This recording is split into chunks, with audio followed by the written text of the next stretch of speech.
Ó. Aí nessa conversa eu vou fazer um teste, pastora Leila, que nós fazemos um encontro pela manhã, não vai ser longo e de uma forma ou outra eu não sei como colocar a senhora como administradora aqui do Zoom, se eu vou achar o jeito, porque aí vai ficar assim, que aí durante o dia eu baixo, coloco no grupo a gravação para a pessoa que não vai conseguir fazer no horário das 5 da manhã, poder fazer na viração do dia. Porque a verdade, Ademir Pires, seja bem-vindo, Ademir, o horário da contagem do homem é na viração do dia. Então seria no dia 13 à tarde. Nós vamos fazer de manhã porque é a oportunidade de ter mais pessoas juntos. Eu já fiz o material. Antes de ontem eu terminei, eu dormi 5 horas da manhã, hoje eu fui 3h30, né? E tá bom. Agora, hoje eu vou dormir cedo. Quando eu acabar de celebrar a Páscoa, eu vou para a cama, né? Porque senão eu não acordo às 4h30, né? Ou já fico direto até 4h30 também, né? Mas não posso não, que essa noite eu tomei acho que uns 8 Red Bull aqui. Eu tô até tremendo assim, ó. Aí a mente tá elétrica. Escrevi muita coisa. Ô, Leandro, pastor Leandro, lá de Itaguari, essa noite Deus falou comigo ô Jesus, audivelmente. Eu Audivelmente. estava aqui ouvindo a Bíblia e escrevendo, que na verdade o que eu vou passar para vocês não é algo que eu inventei. Eu, quem criou esse estilo da contagem do homem com essas divisões de 7 semanas e cada dia ou estudar um tema foi os rabinos, foram mestres estudiosos da Cabala ou da Cabalá, né? Tem judeu que não gosta que você fala Cabala, não, eles ficam bravos. Que Cabala é? Cabalá, né? E aí eles dizem que a gente não pode usar. O que é Cabalá? Você já viu as pessoas usar a Bíblia no Espiritismo? Claro. No catolicismo? Claro. Então, Cabalá não é apenas ruim. Alguém vai usar uma ferramenta e vai fazer dela uma coisa ruim. A Cabala é um estudo.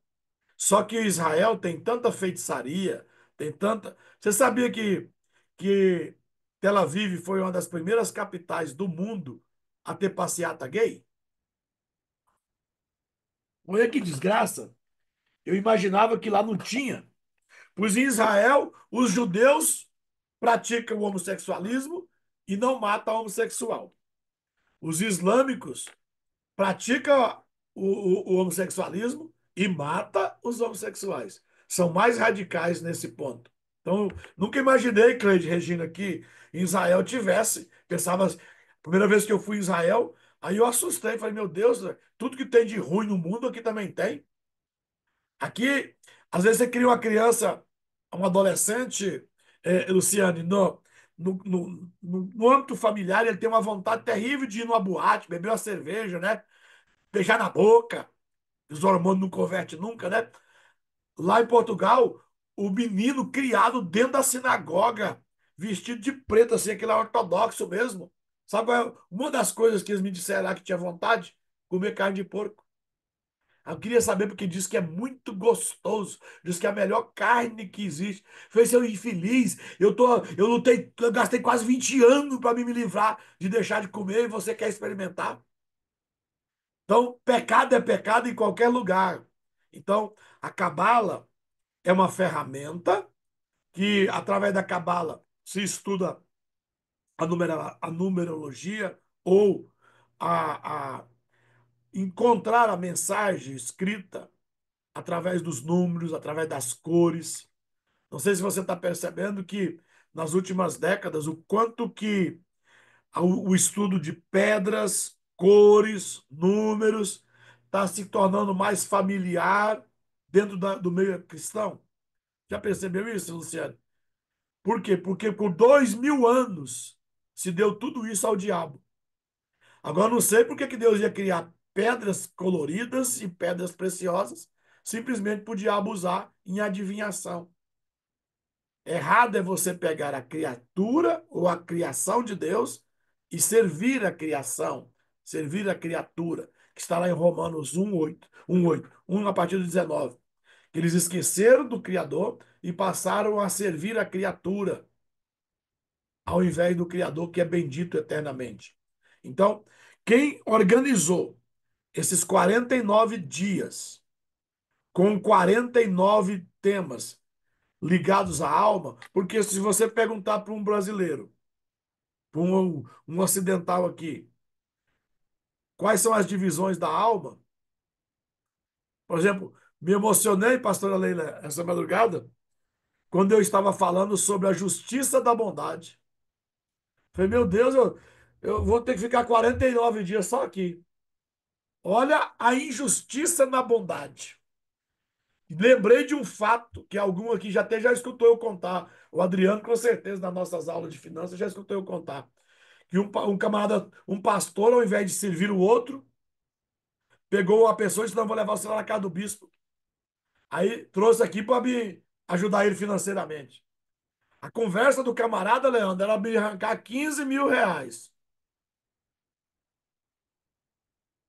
Eu cutuquei o menino que estava do meu lado e falei assim: se eu der esse dinheiro aqui em 5 minutos, ele some.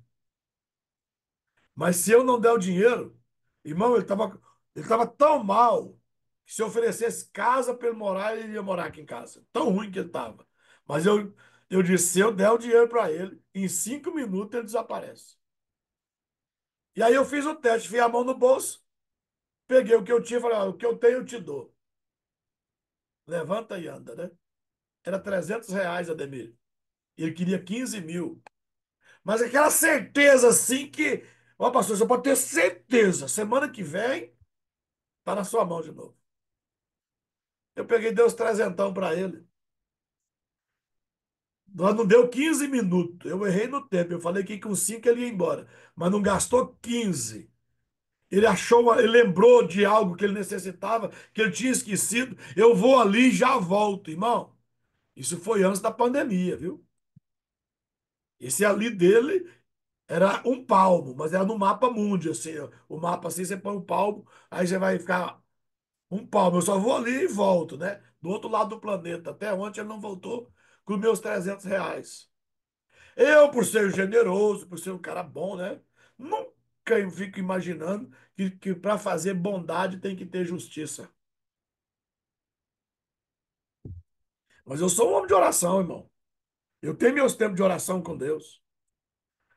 Acabou de sair aquele infeliz ali. O Bruno chegou, que o Bruno estava com, na época, uns, sei lá, não sei se ele tinha 20 anos. Não, pastora Leda, faz mais tempo. Antes do Bruno ter tido a queda que ele teve. O Bruno não tinha 17 anos na época, 18 anos. O Bruno chegou em mim e disse: pai, me dá R$ 50. Falei: ai, cagar, rapaz, que R$ 50? Toda hora fica pedindo dinheiro, rapaz.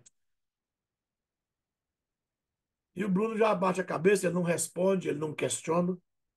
Baixou a cabeça e saiu. Passou uns 10, 15 minutos, sei lá, meia hora, irmã Noemi. Eu fui para o escritório, que não era esse aqui, e fui orar. Quando eu dobrei o joelho, o Espírito Santo falou para mim assim: eu estou julgando um homem, estou corrigindo um homem, e você dá R$ 300 para ele, sem saber quem ele desonrou, quem ele traiu, quem ele rebelou, o que ele praticou.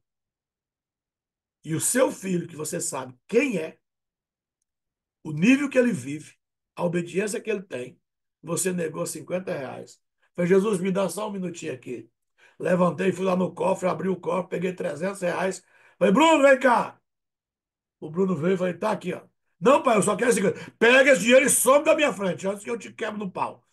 Porque você fez eu perder 600 agora, né? Pedi 300 para o infeliz e tive que dar mais 300 para consertar. E hoje eu estava orando, eu estava aqui escrevendo, que nós vamos ter, acho que é o quinto dia, que é a justiça na bondade. É você deixar de fazer para alguém que precisa e fazer para alguém que não precisa. Fazer para ser visto é injustiça. Irmão, vai começar assim, eu estava analisando novamente, vai começar assim, é, é, Adriano, bem devagarzinho, faz, o que que eu estou fazendo aqui nessa madrugada? Mas, cara, lendo essa coisinha aqui, bondade da bondade. Mas no quinto dia, irmão, quando ele falar assim, justiça da bondade, faz você refletir, faz você pensar. Então, eu convidei você aqui, e olha que já deu 50 pessoas, 10% do que está lá já apareceu aqui, né? E já é Shabat, a gente não vai ficar muito tempo aqui, porque vou receber visita, tem gente vindo de longe para fazer a Páscoa aqui em casa, né? Já que uns eu convido, eles não vêm, né, Leila? Mas tem os que a gente não convida e eles vêm, né? Pastora Leila, a senhora me mandou hoje. Quando eu abri aqui, eu estava dando uma palavra de Deus. Deus mandou eu dar uma palavra para esse pastor, pastor Israel, a pastora Alessandra, que eu só conhecia há poucos dias aqui de internet. E, e agora o menino, de 19 anos, juntou o recurso para fazer o resgate. E quando ele diz, me dá o Pix aí, pastor, antes do senhor orar, o Espírito Santo falou para mim, se não recebe a oferta dele. Faça ele honrar o pai dele como sacerdote, porque o pai dele é um pastor. E diga para o pai dele que o Senhor está vendo. Foi daí que eu comecei a palavra. Se o Senhor verá. Onde eu tenho que estar? Aonde Deus vê. Porque na hora certa ele manifesta. Abraão estava sendo visto por Deus. Quando ele levantou o cutelo, o menino estava. Olha, a gente fala muito, pastor Leandro, da obediência de Abraão, né? Mas imagina que Isaac era do seu tamanho do Ademir, assim. Eu imagino que Isaac era um menino de uns 33 anos, com 1,90 m mais ou menos, assim, uns 100 quilos, né? Carregar uma lenha montanha acima para queimar um cordeiro. Ele não levou gravetos, não, irmão. Ele levou um feixe de lenha bom para queimar um carneiro. E o pai dizendo, agora, ó, prega os braços aqui, filho. Ele entregou. Senta no altar. Ele sentou. Deixa eu amarrar seus pés. Ele amarrou. Agora deita. Ele deitou. Vai me matar mesmo, pai? Vou, filho, eu estou obedecendo a Deus. Tá bom, pai. Eu aceito, eu também estou obedecendo a Deus. Seja feita a tua vontade. E Abraão pensando, eu vou obedecer. Eu vou meter o cutelo nesse menino. Eu vou pôr o fogo dele aqui, mas o senhor sabe. O senhor lembra do que o senhor me prometeu? Que nele eu ia ter uma descendência. O senhor me disse que dele ia ter uma nação. E agora o senhor manda eu matar ele e queimar? Eu já sei. Da cinza. O senhor vai me devolver ele. Ele não ia voltar para casa com a cinza na caixinha. Ele ia voltar para casa com o filho de pé. Eu acho que Abraão ficou pensando. Eu não contei para Sara que eu vim fazer. Não sei se ela vai acreditar quando eu chegar lá com o menino e dizer: olha, eu matei, queimei e Deus me devolveu o menino. Está aqui. Eu não sei se ele vai acreditar. Aí você vai entender por que Abraão se torna o pai da fé.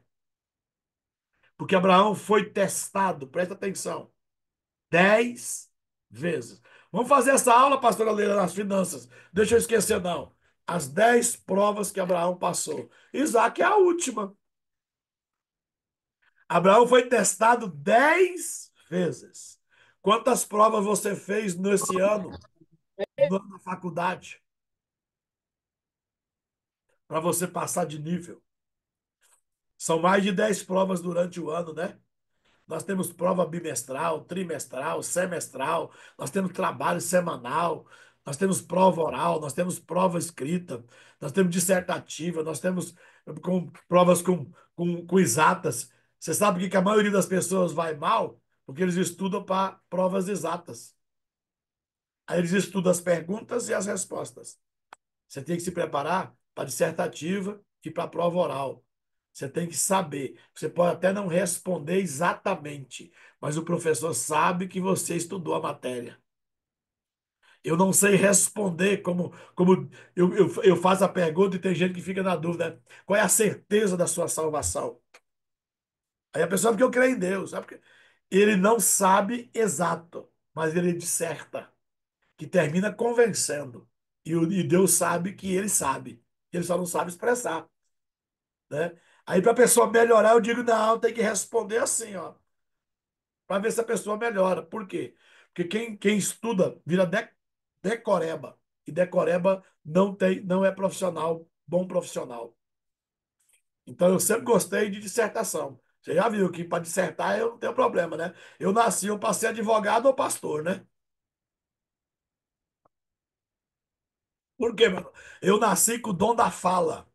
E o que mais me atrapalhou até hoje foi minhas conversas. Falar o que não devia.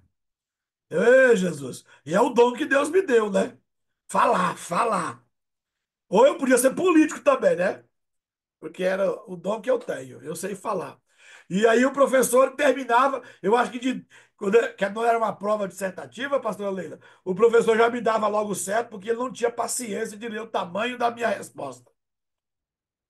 Porque eu ia dando tanta volta quando eu não sabia, e eu ia acrescentando tanta coisa, para ver se eu passava pelo menos perto da resposta, né?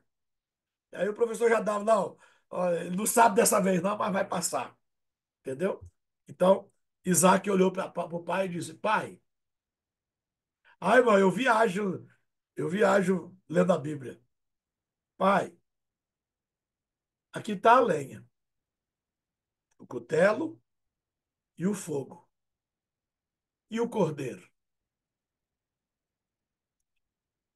Como é que nós saímos de casa, pai? 3 dias caminhando, e nós esquecemos do cordeiro?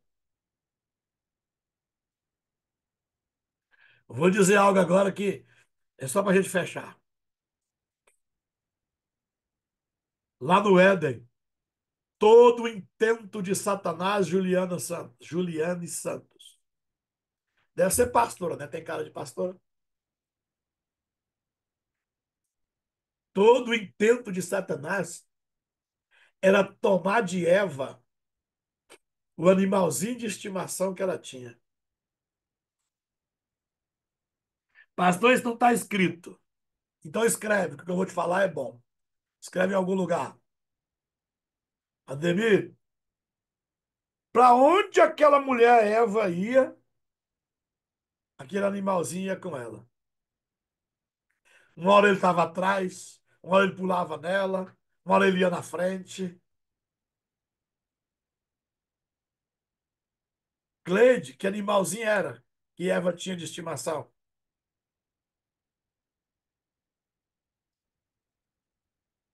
Qual era o animal da Arline que Eva tinha de estimação lá no Éden?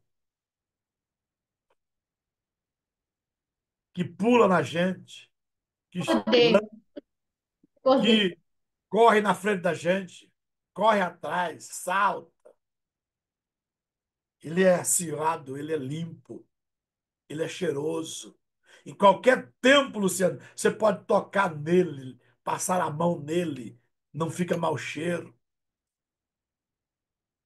Olha, ele é tão aciado que se você colocar 100 grãos de milho na mão, pegar um dos grãos de milho e pôr na boca e colocar entre os 100, ele come os 99 e não come aquele que você pôs na boca. Isso é pureza. Isso é desviar do mal. Já pensou nisso, pastor Demi? Você já fez isso? Sabe o que eu estou falando, né? O animalzinho de estimação de Eva era o cordeiro. Hoje as pessoas têm porco, têm sapo, têm cobra, têm lagarto, e eu fico vendo que espírito está operando. Uma crente, uma mulher de Deus, e tomara que ela esteja aqui, essa nojenta, que pega o cachorrinho, põe no colo e chama de meu filho, meu filhinho, e o cachorro lambe a boca dela. É o espírito que você tem que atrai a este animal. Já que nós estamos na Páscoa, né? Quem sabe você vai ser imolado é hoje. Porque você tem um espírito tão sujo que você chama um cachorro de filho. O cachorro te beija, você beija o cachorro.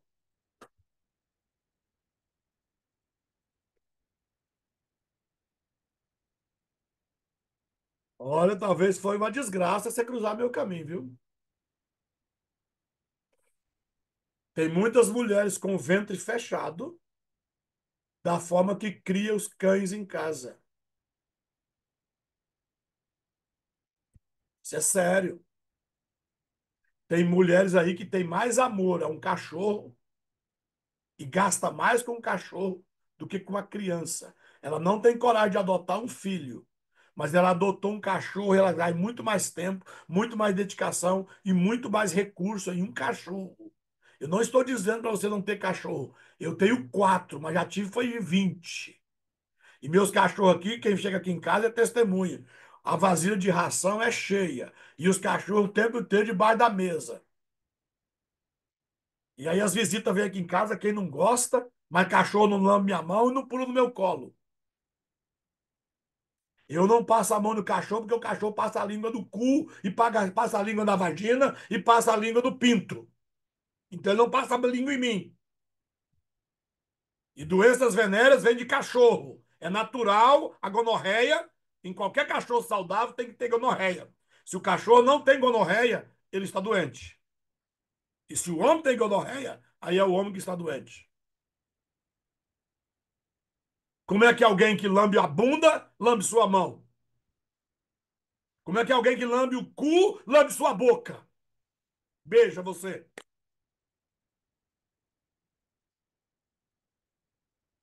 O duro é os pastores, né?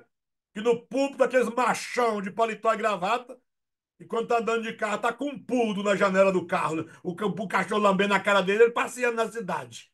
Dois cães. Eva, onde ela ia? O cordeiro estava com ela. E o diabo disse: Eu vou ter que separar essa mulher do cordeiro. Então ele convenceu ela. E a Bíblia diz que um cordeiro foi morto, porque eles foram cobertos de pele.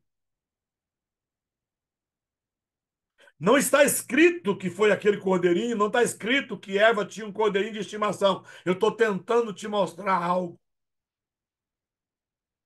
que tudo que o diabo quer é separar você do cordeiro, Tiago Araújo. Por quê? Porque se o cordeiro estiver com você, em toda necessidade, ele vai se manifestar. Porque é o cordeiro que provê. Então você não precisa se preocupar se tem dinheiro ou não. Se você tem o cordeiro, está resolvido. A Darlene já começou a viajar, né, Darlene? Porque quem não estava vendo o cordeiro era Isaac. Mas Abraão subiu com o cordeiro. Porque Abraão sabia quem era o cordeiro. Porque a Bíblia diz que Abraão tinha visto o dia do Senhor. E o Senhor que ele viu no futuro era o Deus que ele conhecia no presente. E era o Deus que ele conheceu no passado. Tinha 75 anos que Abraão andava com Deus. Não era 25. 25 ele tinha saído da Babilônia. Havia 75 anos que Abraão ouvia Deus todos os dias. Ele andava com o cordeiro. Quantas outras providências Abraão tinha visto Deus fazer por ele?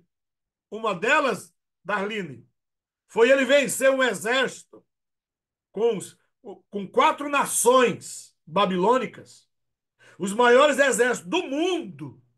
Abraão venceu com o cordeiro. Ele vai lá com 318 homens e sai vitorioso. Ele disse: Esse Deus que eu estou servindo aqui, ele venceu os babilônicos sem eu ver ele vai providenciar aqui a minha necessidade agora nesse altar, porque eu estou andando com ele está andando comigo. Ele me guia, ele me dá contentamento, ele me protege. Uma hora ele está atrás, uma hora ele está pulando de mim, outra hora ele está na minha frente. E é assim que se pastoreia. Quem é pastor aí? Dá um joinha aí, só para me ver quem é pastor aí. Dá um pa- Ó, a gente deve se comportar do mesmo jeito. Quem pastoreia, Leandro, uma hora você vai atrás das ovelhas, proteção. Uma hora você vai no meio das ovelhas, comunhão. Outra hora você tem que ir na frente das ovelhas, direção. Só isso aqui já dá uma pregação, né? Mas vocês não dão nenhum glória a Deus aí. Fica aí me olhando com essa cara de sapo que morreu na lagoa no dia de enchente. Por que que eu sou pastor? Para me dar proteção às ovelhas. Por que que eu sou pastor? Para me dar comunhão às ovelhas. Por que que eu sou pastor? Para me dar direção às ovelhas. E só quem já criou um cabrito, ou quem já criou uma ovelhinha, guacho, como eu já criei na mamadeira, e minha mulher não deixa eu criar um aqui, sabe? Porque o bicho sobe até no telhado. Até a ovelha, o bode dorme em cima do arame. Se tiver chovendo, então, ele não põe o casco no chão. Ele é capaz de dormir. Olha, irmão, se você colocar uma caneta dessa aqui, pastora Leila, ele dorme, ele sobe com os quatro pés em cima dessa caneta. E não pisa no molhado. E ovelha, irmão, come até casca de pau. Ovelha não. Depois que ela come a, a laranja, que ela gosta de folha de laranja, e tem os espinhos, ela se machuca porque ela vai comendo a casca e fura o focinho no espinho. E quando não tem mais casca de laranja, nem o pé de laranja, pois elas vai comendo e fura ao chão para comer a raiz. Mas pensa no bichinho. E o xixi deles também é difícil de tirar. Então, a minha mulher nunca deixou eu criar. Mas eu queria criar aqui em casa. Por quê? Um bichinho de estimação, aí, né? Aí, Satanás convenceu Eva. Eva pecou. E agora ela teve que separar ela do cordeiro. Aí Deus aparece no jardim, você conhece a história, e faz uma promessa para Adão. Mas esse Adão aqui, Cleide, não é o Adão, marido de Eva. É o Adão, humanos, humanidade. Ele disse: aqui é o início da humanidade. Perdeu-se esse cordeiro para salvar esses dois humanos. Mas virá o cordeiro de Deus para salvar todos os humanos. Fica tranquilo, mulher. Da tua semente eu vou tirar outro cordeiro. E qual é o propósito hoje do diabo? Separar eu e você do cordeiro. Porque se o cordeiro estiver com você, tem milagre. Se o cordeiro estiver com você, tem providência. Se o cordeiro estiver com você, ele vê. Ele vê. Ele vê. E se ele está vendo, você pode ficar tranquilo. Se ele está vendo, algo vai acontecer. Você não vai ficar desprovido, você não vai ficar desamparado.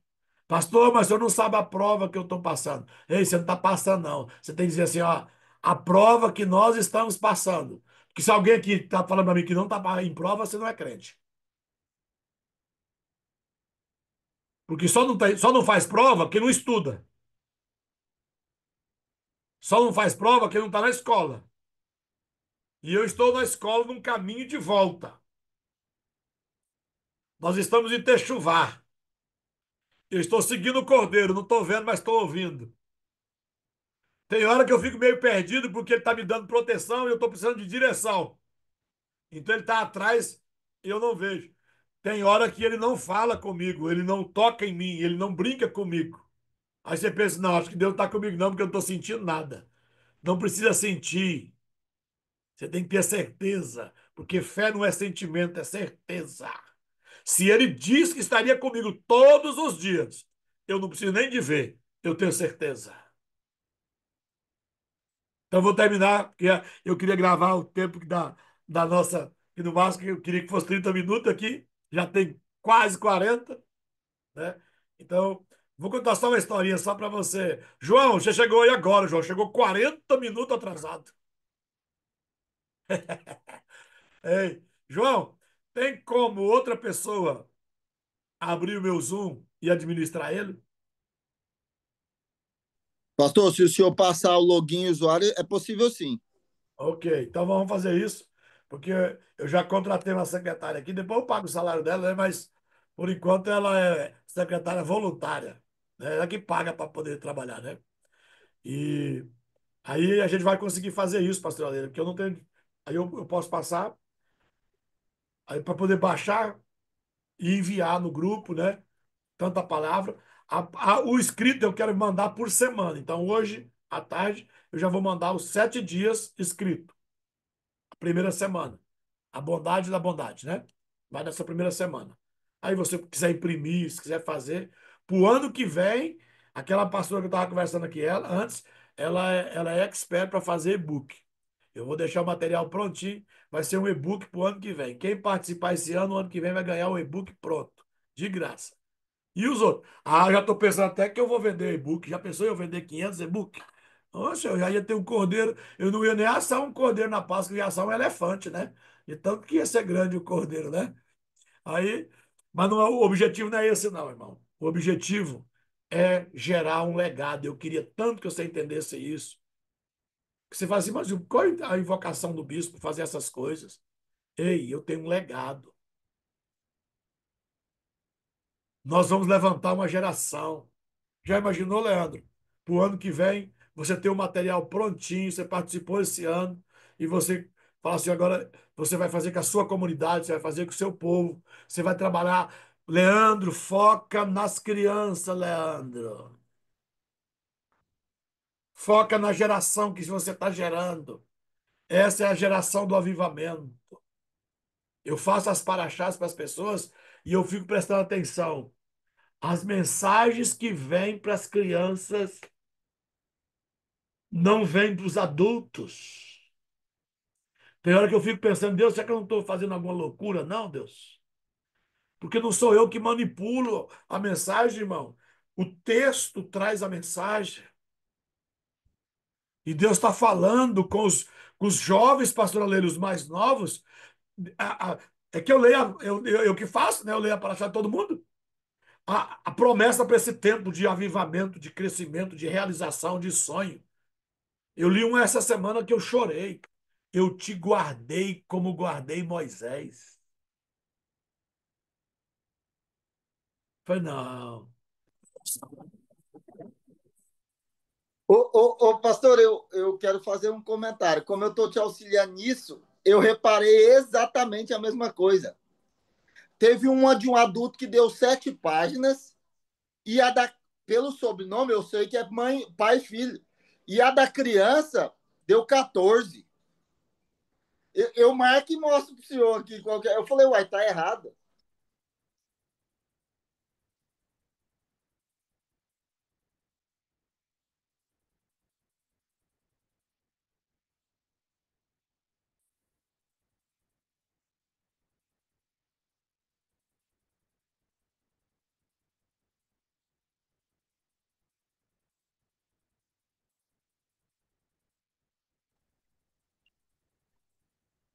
Eu tenho uma discípula. Cadê o bispo? Eu tenho uma discípula que ela é muito aplicada, sabe? E ela me ligou semana passada, ela, Leila, minha filha está orando toda hora. Ela acordou de madrugada para orar. O que está acontecendo? Eu falei para ela, relaxa, deixa o Espírito Santo conduzir a Sofia. Deus é maravilhoso demais.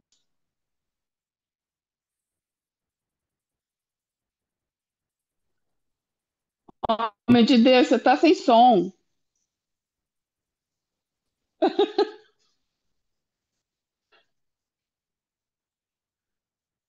Tro- Agora eu acertei o pastel dele, porque eu troquei a aparelhagem hoje. Ué, Acabei de colocar aqui. E fez a mesma coisa. Acabei de falar pro Bruno, agora acabou o meu problema. Então vou ter que trazer alguém mais especialista aqui. Sem problema. Então, a Ana que está aí, ó, essa com 2N aí, já tem 5 anos que você está aqui na igreja, Ana? Acho que não, né? Uns 4 anos, né, que você está aqui, né? Ela colocou aqui, ó, a quarta vez que nós vamos comemorar as festas bíblicas. Você precisava de escutar essa menina dar o testemunho, o que o Shabat fez na casa dela. Irmão, eu já autorizei ela a largar do marido. Não é vergonha, não. Ela não tem vergonha de contar que ela já foi e nem que Deus está fazendo hoje, e eu sei onde ela vai chegar. Quando ela terminar a tarefa com os filhos dela, eu vou ter orgulho de dizer: eu fui pastor e sou pastor da Ana. Por quê? Porque Deus está formando os filhos e, ao mesmo tempo, formando a mãe. Porque não tem como você ler 20 vezes a Bíblia para o filho, você ter lido 20 vezes a Bíblia para você, né? Abre aí o microfone, Ana. Conta aí desses 4 anos. Quantas vezes você já leu a Bíblia para os seus filhos?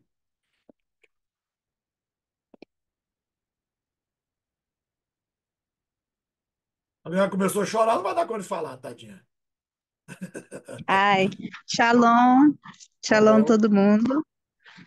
Foi uma benção, assim, quando a gente veio para a Primavera do Leste e a gente entrou na igreja, eu vi, assim, uma diferença muito grande em tudo. Eu já tenho 8 anos de convertida, mas nunca vivi um tempo tão da presença de Deus, de uma busca por ministrar o coração dos meus filhos.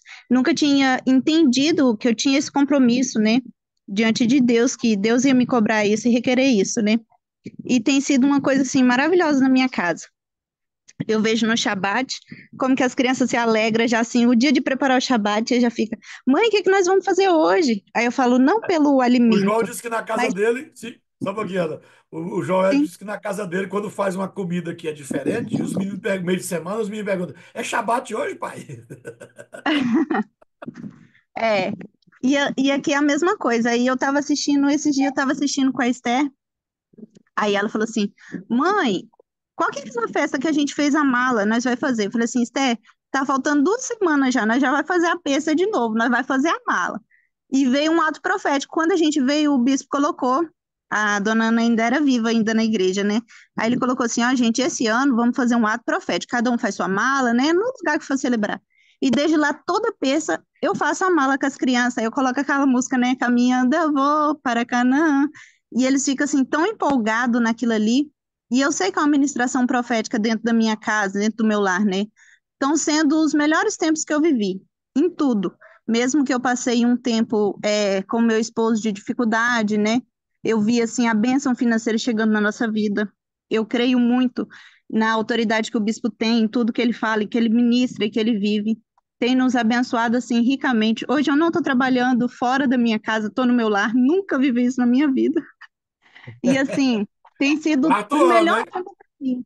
O melhor tempo no meu casamento, nas atitudes dos meus filhos, eu posso ministrá-los, eu faço, além de fazer a leitura, eu tenho mais convívio, mais tempo de escutá-los, de prepará-los, de poder ensinar o caminho, né? Porque eu falo assim, eu entendi que essa mensagem, ela não é só eu ler. Se eles não vê eu fazendo, eu não vejo a minha mãe orando, minha mãe não ora comigo, eles não vão entender o que eu estou falando. Estou falando jogado fora, né? Então eu tenho plantado isso e graças à vida do bispo, pelo ensino que veio na minha casa, eu falo assim, a misericórdia de Deus alcançou o meu lar, porque se eu não tivesse aqui, eu acho que eu não tinha me alertado, eu estava criando os meus filhos, indo para o domingo no culto, mas eu não tinha esse envolvimento de ler a palavra, não, quando eu cheguei aqui, que isso me despertou, falei assim, meu Deus, o quão real é isso?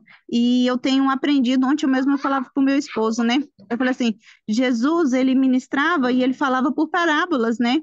Então, eu entendo que o cuidado de Deus é bem isso. Eu escuto a mensagem do outro, eu escuto o testemunho do outro, eu coloco em prática para mim não precisar passar por aquela dor, né? Então, eu vejo a graça de Deus e a misericórdia. Então, é maravilhoso. Quando o bispo fala, pode ter certeza que ele está nos guardando, nos protegendo, né?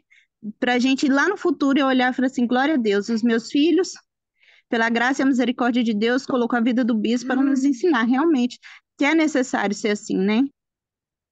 Amém, Ana. Deus te Mãe. abençoe. Não é expor a Amém. vida, Eu não não. A sei gente. travar aqui, bispo, os Não, sons. pode ficar tudo bem. Ah, quem chegou aqui há 4 anos atrás, trabalhando de doméstica, aqui em casa ela fez diária aqui em casa, trabalhadeira, menina linda, menina jovem, né? Teve uma vida. Aí o marido não estava dando conta, irmão. Um dos motivos de largar do homem que o homem não ajudava nem sustentar a casa. Agora está dizendo que não está nem trabalhando mais porque o homem está sustentando a casa. Só que a gente não quer esperar 4 anos, né? Só que eu dei direito para ela. Um dia ela chegou aqui e disse, pastor, eu não aguento mais. Eu falei, Ana, pode largar. E ele sabe que eu autorizei largar. Pastor, e o pastor autoriza largar? Irmão, se você não está cumprindo seu papel de homem, você está achando que só larga porque está dormindo com outra mulher? Não, irmão, adultério é você não cumprir um dever, que é adultério. O que é adultério? E eu não Será? pego mole, não, irmão. Se não quiser, pode caçar outro rumo. Eu sei que dá certo. Ninguém conheço uma pessoa que chegou perto de mim e saiu pior do que ele. Dizendo assim, não, eu aprendi isso aqui com o bispo, mas porque eu estou fazendo errado, porque eu aprendi com o bispo. Pelo contrário, o cara pode até não gostar de mim, vai assim, eu não gosto do bispo, mas eu faço isso certo porque eu aprendi com ele. Por quê? O evangelho é simples, irmão. Viva a Bíblia. Viva a Bíblia. Agora, e eu falei aqui que tem gente lambendo o cu de cachorro. A pessoa aí, nossa, o pastor falou cu. Você não fala não, né? Só eu que falo. Aí a pessoa, ao invés de pegar a verdade, a mensagem, a essência da mensagem, aí a pessoa fica amarrada nessas coisinhas e não muda de vida. Entende? Mas vamos lá. Vou encerrar. Deus abençoe aí esse tempinho. Vamos para a sua preparação do seu Shabat, né? Pastor, eu não tenho. Ah, vou abrir. Tem perguntas sobre a Páscoa?